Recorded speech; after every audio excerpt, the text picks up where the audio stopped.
So it's August and we just went through a storm. We have 98% humidity and heat indexes of over 110 degrees.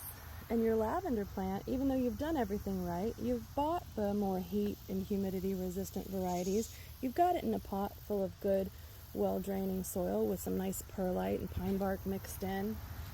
But your lavender still looks like it's decorating itself for Halloween. So here's what to do. It's just time to clean it up.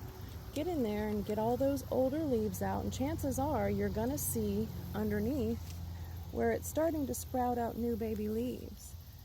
And that's what it's doing. It's pushing off this older foliage, which is good because after all this heat and humidity, it's time to get some air circulation up into there.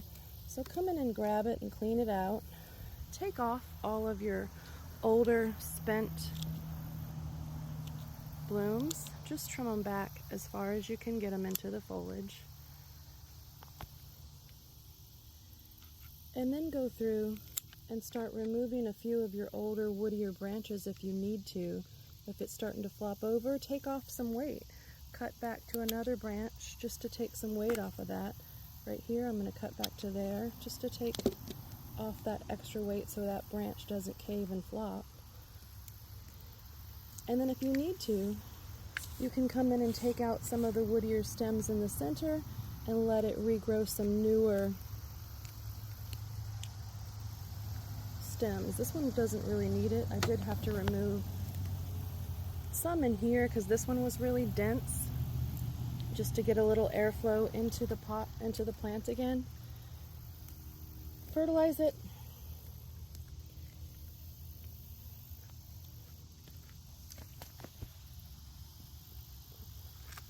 And it will bounce back in a couple of weeks and look fantastic again through fall. Take out any old branch stems.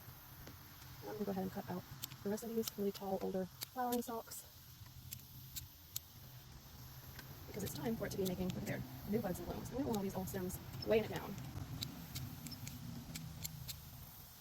And it doesn't really look like it now, but it's going to be beautiful again in just a couple of weeks, and that's all you have to do. It just needs a little midsummer cleanup, or end of summer cleanup. Let's say end of summer cleanup. And what happens if you don't do that is it's flopping over, it's going to get heavy, it's going to continue to flop, and the branches will start breaking with all this new flush of growth that comes out on it. And you end up with a worse plant than you had. They don't require a lot, but it is time for lavender maintenance. So get it done, and then let it flush out beautiful new. And your lavender will keep going right through the fall and winter.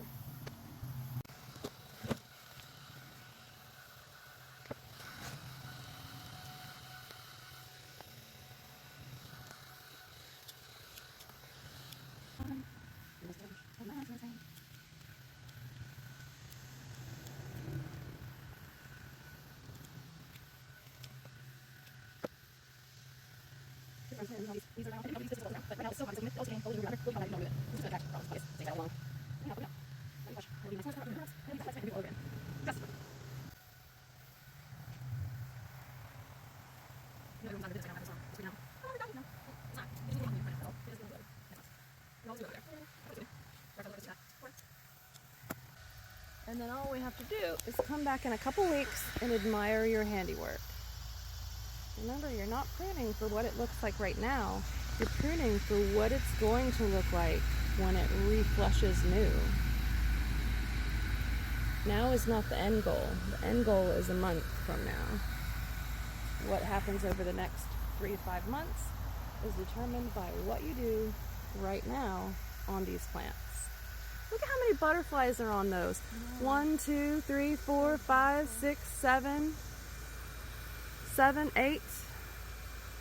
8 butterflies and a bajillion bees. That's the salvia big blue in 1 gallons behind me.